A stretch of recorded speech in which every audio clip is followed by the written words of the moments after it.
पूरी धरती कांपने लगी, राजाओं का सिंहासन डोलने लगा, धरती टगमगाने लगी।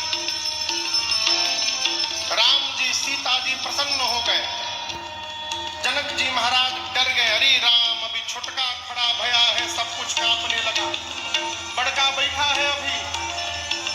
डर गए जनक जी महाराज। गुरुदेव भगवान विश्वामित्र जी लक्ष्मण जी की ललकार सुने, मने मन बोले, वाह चेला का ललकार ले बाए मेरा एकदम। लेकिन आप दर्शन करिए, लक्ष्मण जी कहते, प्रभु उठा लूंगा, ब्रह्मांड को फोड़ दूंगा, छिन्न भिन्न कर दूंगा, सब करूंगा,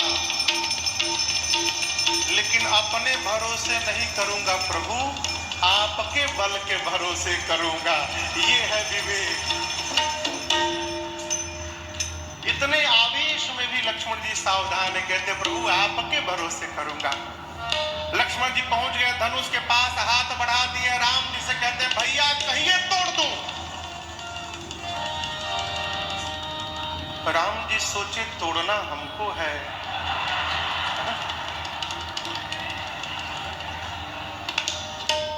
विश्वामित्र जी लक्ष्मण जी की भाव भंगिमा देखे, राम जी से बोलो जल्दी बुलाओ, कहीं तोड़ी मत दे वो, बुलाओ उसको।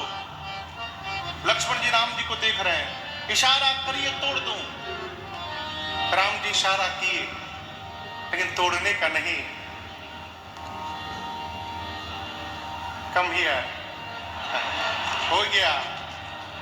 आंख से प्रभु ने शयन ही रघुपति लखन निवारे, शयन ही रघुपति लखन निवारे, प्रेम समेत निकट में भारे, प्रेम समेत निकट में भारे। राम लक्ष्मण जी को अब अपने बगल में बिठाया, पीठ थपथपाया, बोले बहुत बढ़िया। बोले भैया मैं तो इतना नहीं बोल पाता। लक्ष्मण जी बोले अभी तो केवल बोला था मैं, आप यदि इशारा कर देते ना भैया तो मैं तोड़ के भी दिखा देता। राम जी बोले हम लोग तोड़ने नहीं आए हैं, हम लोग धनुष यज्ञ देखने के लिए आए हैं। हाँ, आपके रहते जनक जी ने कह दिया कि धरती पर कोई वीर नहीं बचा। आपने आज ऐसा ट्रीटमेंट किया है इनका, जनक जी का, आज के बाद जब जब वीर शब्द सुनाई पड़ेगा कान में इनको, तो केवल आप ही का चेहरा दिखाई देगा। महापुरुष कह रहे थे कि राम जी ने लक्ष्मण जी के कान में कहा, भाई साहब आप जिन जनक जी पे गरज रहे थे, वो जनक जी थोड़ी देर बाद हमारे ससुर होने वाले हैं, थोड़ी देर बाद ससुर जी होने वाले हैं, तो नाम लिए तो थोड़ा आगे पीछे श्री जी लगा लिए होते, श्री जनक जी बोलते, आप तो ऐसे टूट पड़े जैसे 5 साल के लड़का को केहू डांटत है जनक। राम जी बोले बुद्धिमान वही है भाई जिसके आवेश के समय में भी जिसकी भाषा में रुग्णता का दर्शन न हो। आवेश में भी भाषा पर संयम रखना चाहिए। इधर विश्वामित्र जी ने विचार किया कि समय आ गया है, अब राम जिसको कहा जाए। देखा और आदेश देते हुए कहा, राम उठहु राम भंजहु भव चापा, उठहु राम भंजहु भव चापा, मेटहु तात जनक परितापा, मेटहु तात जनक परितापा, मेटहु तात जनक परितापा, मेटहु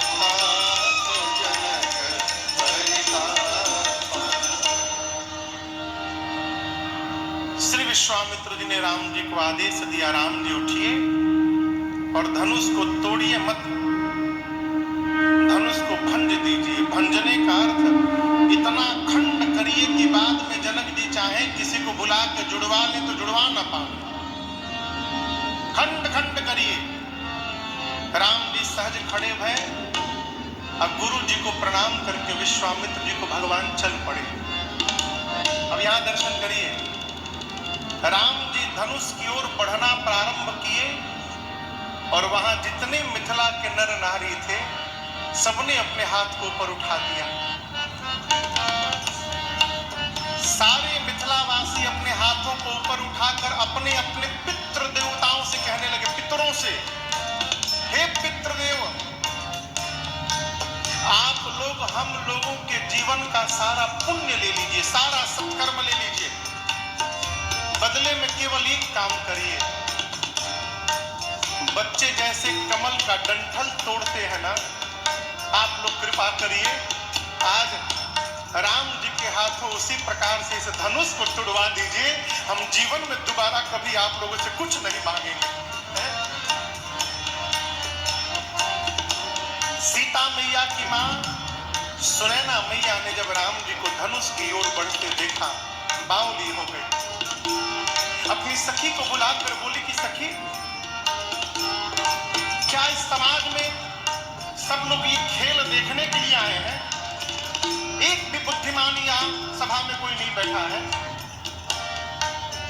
जिस धनुष को रावण और बाणासुर ने स्पर्श भी नहीं किया, उस धनुष को ये बालक उठाने जा रहा है।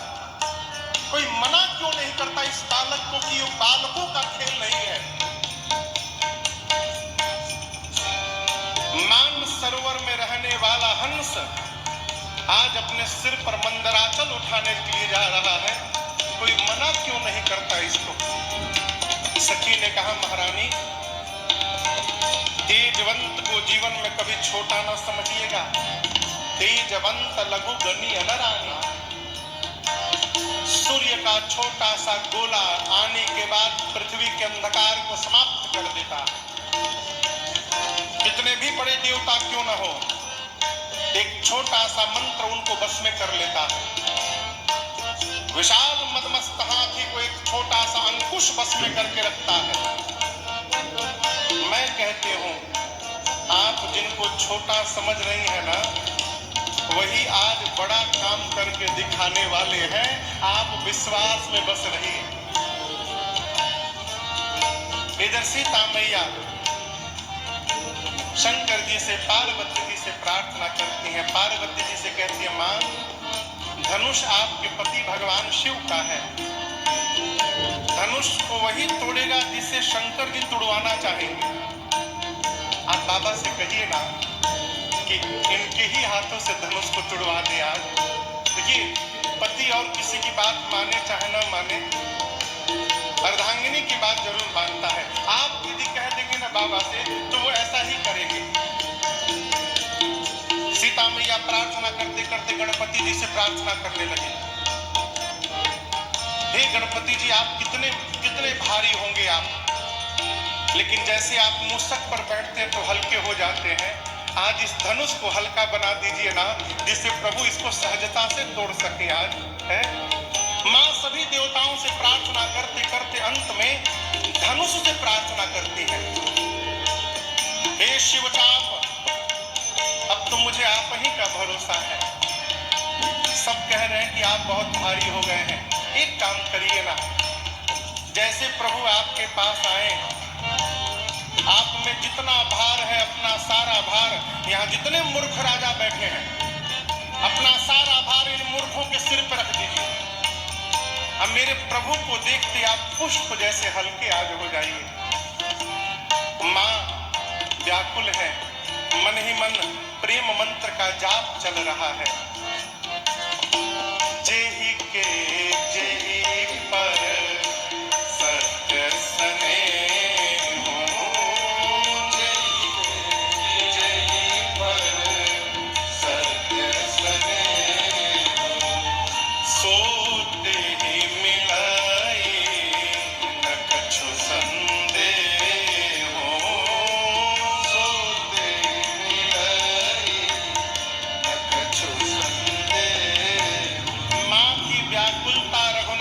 देखे और देखने के बाद अब राम जी धनुष को देखने लगे।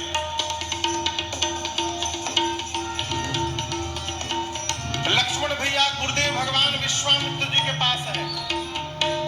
गोस्वामी जी कहते हैं लखन लख्यो हर रघुवंश मणि ताप्यो हर को दंड।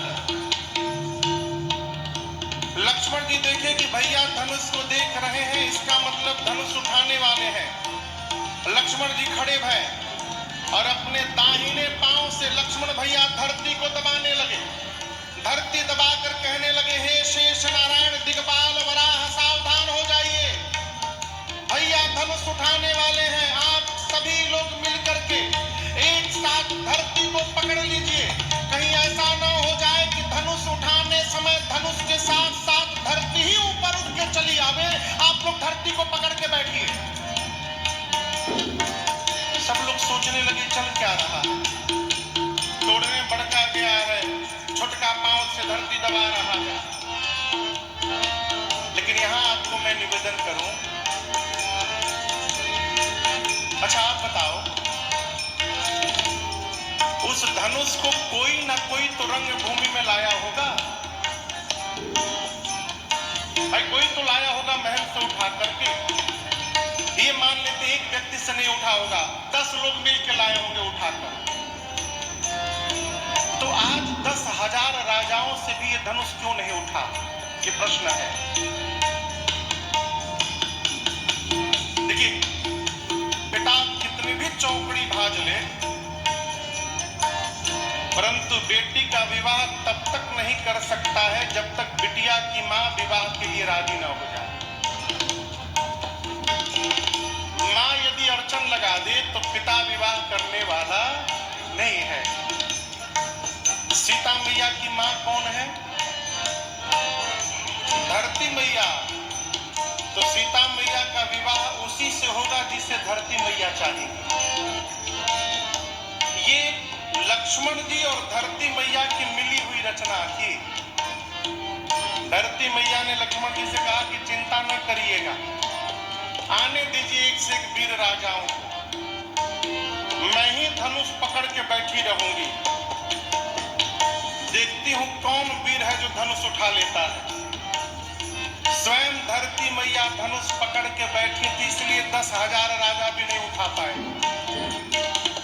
धरती मैया बोली लेकिन एक समस्या है लक्ष्मण जी, मुझे कैसे पता चलेगा कि अब राम जी उठाने के लिए आए हैं? लक्ष्मण जी बोले उसकी गारंटी मैं लेता हूं।